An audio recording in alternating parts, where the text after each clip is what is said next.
In a wide valley, about a 2-hour drive from Sarah's home, she came across a cave. Curiosity getting the better of her, she decided to explore. But after 1 mile in the cave, she found a strange, glowing object.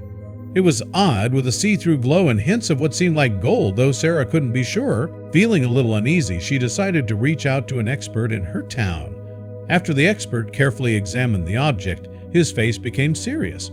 He leaned forward, and what he said was something Sarah will never forget. Sarah's eyes widened in shock, listening to the expert's words. Never in a million years had she expected the object to be this. She told him how she found it latched between 2 rocks somewhere at the end of the cave, her attention drawn by its glow.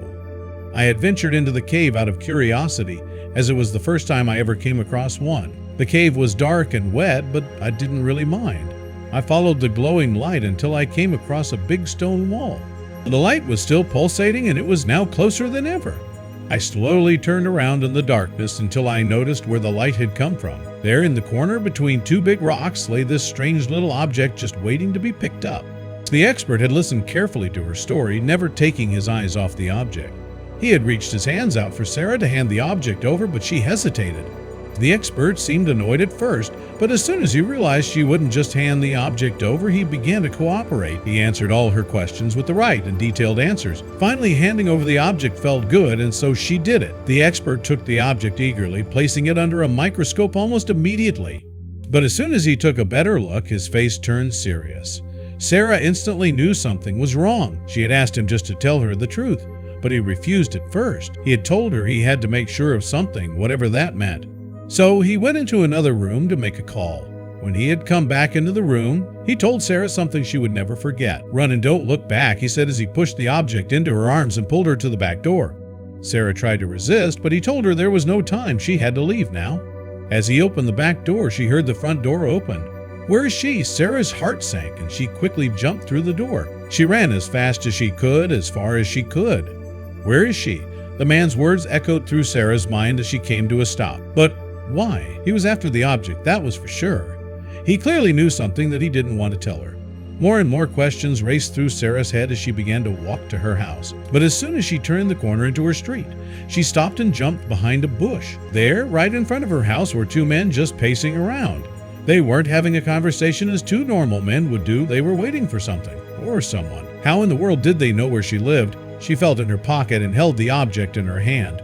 She quickly turned around and ran to her best friend's house. So she rang the doorbell and burst through the door before it was even fully opened.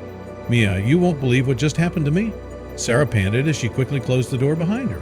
Sarah explained everything to Mia, who listened in astonishment.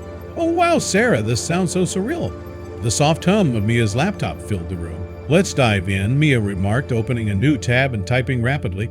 Mia had opened several tabs, each profiling a different expert. Dr. Luna, a meteorite specialist. No, that's not right. Dr. Rakesh, a gemologist. Maybe Mia contemplated aloud. Sarah peered over. "What about him?" pointing at a geologist named Dr. Benjamin Harold. Sarah looked at Mia, eyebrows raised. "He seems like our best shot." Mia nodded in agreement, impressed by the geologist's record. Mia composed an email to Dr. Harold explaining their situation in broad strokes and requesting an appointment. Mia's phone rang with an air of determination. "Hey, Ethan," she began. "I know it's short notice, but Sarah and I need a favor. We just need to borrow your car. It's crucial." The world was painted in soft hues of blue and orange as dawn approached. The car, now loaded, awaited its passengers. Sarah took a deep breath, savoring the crisp morning air. "Ready?" Mia asked, hand on the ignition. Sarah nodded, her face showing a mix of anxiety and determination. As the engine roared to life, they set off, the horizon promising both peril and potential. The road seemed clear, the rhythm of the car's engine a comforting hum, but a glance in the rearview mirror made Sarah's heart race. A black car, nondescript yet menacing, lingered a few lengths behind them. "Mia," she whispered, pointing. With heightened alertness, Mia pressed on the gas, increasing the distance between them and the black car. "Hold on," she warned, taking a sudden left turn. As the landscape zipped past, they navigated rural roads and hidden trails. Despite their best efforts, the black car persisted, now even more aggressive in its pursuit. "They're determined," Mia muttered, gritting her teeth. Sarah could feel the weight of their situation. "Can't let them catch us," she said, her voice filled with urgency. Spotting a narrow alley up ahead, Mia made a split-second decision. She swerved sharply into it, the tires screeching in protest. As the walls closed in around them, the black car hesitated, giving them a slight lead. They emerged on the other side, quickly turning off the car's lights and hiding behind a grove of trees. The black car roared past, momentarily defeated. "That was too close," Sarah whispered, her eyes glistening with unshed tears. Mia reached over, gripping her friend's hand. "We're safe now." Pulling into the driveway of the geologist's quaint countryside home, Sarah and Mia were met with an eager Dr. Eleanor Rowan. As they unveiled the object, Eleanor's eyes widened in wonder. The intricate patterns, the weight, the allure, it all seemed to draw her in. "Fascinating," she whispered, her fingers delicately tracing its surface. Eleanor ushered them into her study, the walls lined with relics and fossils.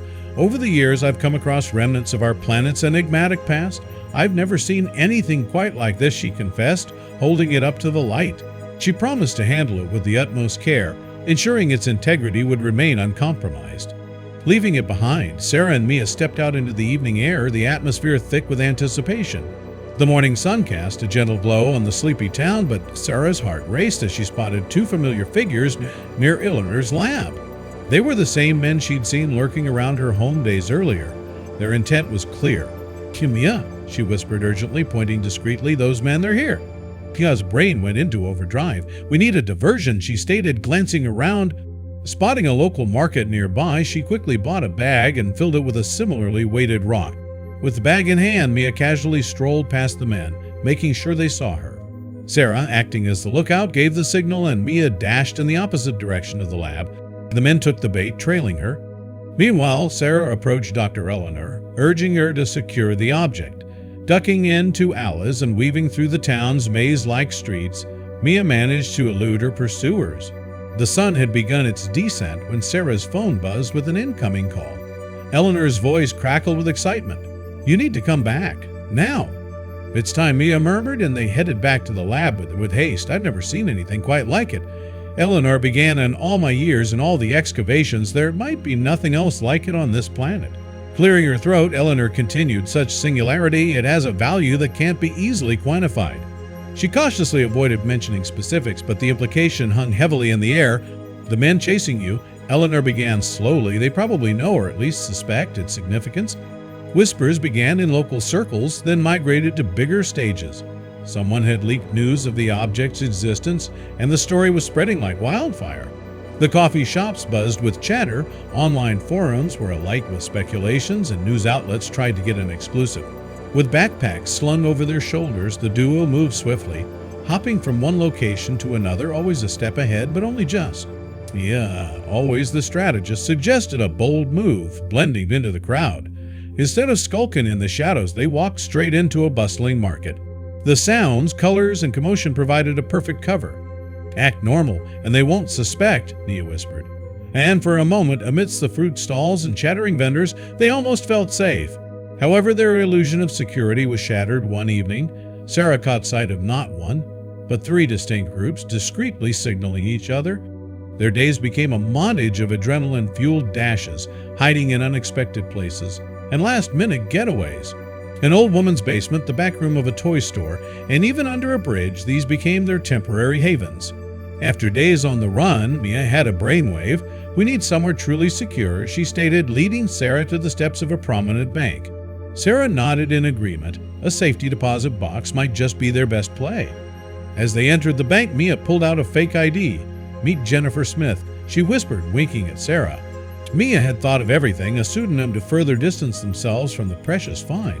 When the bank clerk handed over the keys to their box, Jennifer and Sarah knew the object would be safe, at least for now.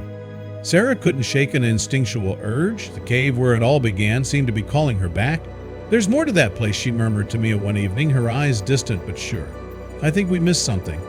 With the geologist in tow, the trio made their way back to the cave, moving cautiously.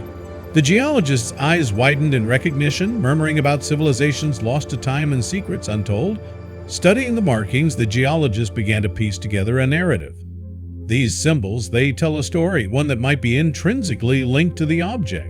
As they traced the patterns and debated their meaning, a broader picture started forming.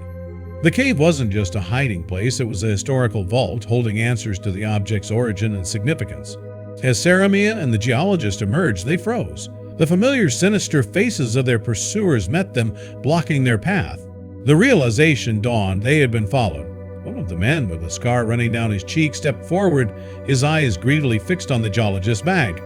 "You have something we want?" he sneered, revealing their involvement in the shady world of black market dealings. He explained their interest. "That object could make us unimaginably wealthy," he grinned menacingly. The standoff seemed eternal, with neither group willing to make the first move. The soft growl of an engine in the distance hinted that the men weren't alone. With a sinister chuckle, Scarface detailed their plans. "Do you even know its real value?" He wasn't talking about money, but something deeper, more powerful. He spoke of legends, prophecies, and power beyond comprehension, further elevating the stakes. Sarah and Mia exchanged worried glances. They had uncovered more than they'd bargained for. Suddenly, the men lunged forward. The geologist shielded his bag, while Sarah and Mia tried to fend them off, but they were outnumbered and outpowered. Cornered and pressed against the rocky exterior of the cave, it seemed all hope was lost. The men's laughter echoed, taunting their imminent victory. But then a distant wail pierced the air. It grew louder, clearly the sound of sirens. Blaring sirens and flashing blue lights approached rapidly. Local law enforcement, having been tipped off by a concerned citizen who had spotted the men's suspicious behavior near the cave, arrived just in time. Officers swarmed the scene, disrupting the tense standoff. The pursuers were quickly detained, and Sarah, Maya, and the geologist sighed with profound relief. Handcuffed and awaiting transport, the captured men couldn't help but gloat. "You have no idea of its power," one of them sneered. Their revelations made Sarah and Mia understand the depth of danger they'd been in. With the immediate danger past, the geologist hesitated before finally revealing the truth. The object, he began, is primarily composed of gold. The realization dawned on Sarah and Mia. This wasn't just about legends and power. The sheer material value of the object was astronomical. The geologist explained the rarity and significance of such a find, making it clear why so many desired it. Having faced more danger and excitement than they'd ever imagined, Sarah and Mia made a pivotal decision. Instead of keeping the valuable object, they chose to sell it to a research lab and ensuring its safe study and preventing further pursuit.